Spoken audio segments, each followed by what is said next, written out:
വളരെ എളുപ്പത്തിൽ നമുക്ക് തയ്യാറാക്കിയെടുക്കാൻ പറ്റുന്ന ഒരു സിമ്പിൾ കറിയുടെ റെസിപ്പി ഒന്ന് നോക്കാം. ഇതിനായിട്ട് നമുക്ക് മെയിൻ വേണ്ടത് തൈരും പച്ചമുളകുമാണ്. പിന്നെ ഇതിലേക്ക് ചതച്ച് ചേർക്കാനായിട്ട് അല്പം കുരുമുളക്, അല്പം ജീരകം, ഇഞ്ചി, വെളുത്തുള്ളി, ചുവന്നുള്ളി, ഇത്രയാണ് നമുക്ക് വേണ്ടത്. കറി തയ്യാറാക്കാനായിട്ട് നമ്മൾ എടുത്ത് വെച്ചിട്ടുള്ള തൈര് നന്നായിട്ടൊന്ന് ഉടച്ചെടുക്കാം. മിക്സിയിലിട്ടൊന്നും ഉടച്ചെടുക്കേണ്ട, ഒത്തിരി അങ്ങ് വെള്ളം പോലെ ആയിപ്പോവും. അപ്പോൾ നമുക്ക് കുറച്ചൊന്ന് തിക്കായിട്ട് നിൽക്കണം. അപ്പോൾ അതിനായിട്ട് നന്നായിട്ടൊന്ന് അടിച്ചെടുക്കുക.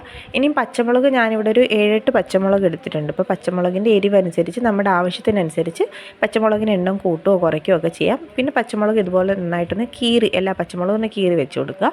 ഇനി നമ്മൾ ആദ്യമേ എടുത്തിട്ടുള്ള ഇഞ്ചി, വെളുത്തുള്ളി, പച്ചമുളക്, കുരുമുളക്, അതുപോലെ ജീരകം നന്നായിട്ടൊന്ന് ചതച്ചെടുക്കുക. അരച്ചെടുക്കേണ്ട, ചതച്ച് കിട്ടിയാൽ മതി. ഇനി നമ്മളൊരു ഉരുളിയോ ചീനച്ചട്ടിയോ ഒന്ന് ചൂടായി വരുമ്പോഴേക്ക്, മൺചട്ടിയിൽ വെച്ച് വേണമെങ്കിലും ഇത് തയ്യാറാക്കിയെടുക്കാം.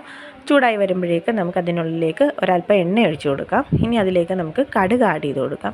കടുക് ഒന്ന് പൊട്ടി വരുമ്പോഴേക്ക് ഒരു നുള്ള് ഉലുവ കൂടി ഇട്ട് കൊടുക്കാം. ഉലുവയൊന്ന് പൊട്ടി വരുമ്പോഴേക്ക് നമുക്ക് എടുത്ത് വെച്ചിട്ടുള്ള പച്ചമുളക് വേണം അതിനുള്ളിലേക്ക് ആഡ് ചെയ്ത് കൊടുക്കാനായിട്ട്. പച്ചമുളക് നമുക്ക് നന്നായിട്ടൊന്ന് വഴണ്ട് കിട്ടണം, നന്നായിട്ടൊന്ന് വാട്ടിയെടുക്കണം അത്.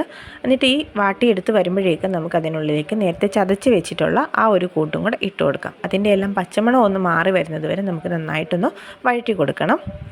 ഇതിൽ ഞാൻ ചെറിയ ഉള്ളി ഒരു 3-4 എണ്ണം, അതുപോലെ ചെറിയൊരു കഷ്ണം ഇഞ്ചിയും, ഒരു അര സ്പൂൺ കുരുമുളകും, അര സ്പൂൺ ജീരകവും, പിന്നെ ഒരു 2-3 അല്ലി വെളുത്തുള്ളിയും കൂടെ എടുത്തിട്ടുള്ളത്.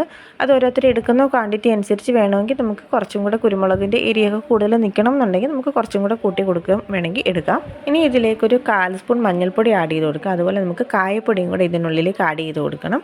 അതും 1-2 നുള്ളു മാത്രം നമ്മൾ ആഡ് ചെയ്ത് കൊടുത്താൽ മതിയാവും. നമുക്ക് ആവശ്യാനുസരണം കറിവേപ്പില ചേർത്ത് കൊടുക്കാം. പിന്നെ അതുപോലെ തന്നെ മല്ലിയില ഉണ്ടെങ്കിൽ നമുക്ക് ഒരല്പം മല്ലിയിലയും കൂടെ ചേർത്ത് കൊടുത്തു കഴിഞ്ഞാൽ നല്ലൊരു മണമൊക്കെ നമുക്ക് ഈ കറിക്ക് കിട്ടും. പച്ചമുളകെല്ലാം നമുക്ക് നന്നായിട്ടൊന്ന് വാടി കിട്ടണം. അതുപോലെ നമുക്ക് ചതച്ച് ചേർത്ത് കൊടുത്തിട്ടുള്ളതെല്ലാം അതിൻ്റെ പച്ചമണമെല്ലാം ഒന്ന് മാറി കിട്ടണം.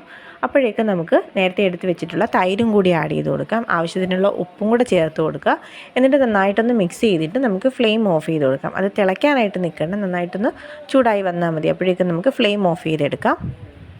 നമുക്ക് പച്ചക്കറി ഒന്നും ഇരിപ്പില്ല, നമ്മൾ വാങ്ങാനായിട്ട് വിട്ടുപോയിട്ടുണ്ട്, അങ്ങനെയാണെങ്കിലോ അല്ലെങ്കിൽ പെട്ടെന്ന് ആരെങ്കിലും ഗസ്റ്റ് വരുമ്പോൾ പെട്ടെന്ന് തയ്യാറാക്കാനായിട്ടാണെങ്കിലോ ഒക്കെ നമുക്ക് പെട്ടെന്ന് ചെയ്തെടുക്കാൻ പറ്റുന്ന വളരെ ഈസി ആയിട്ടുള്ളൊരു റെസിപ്പിയാണിത്. ഇതുവരെ തയ്യാറാക്കി നോക്കിയിട്ടില്ലാത്തവരാണെങ്കിൽ ഇതൊന്ന് തയ്യാറാക്കി നോക്കൂ.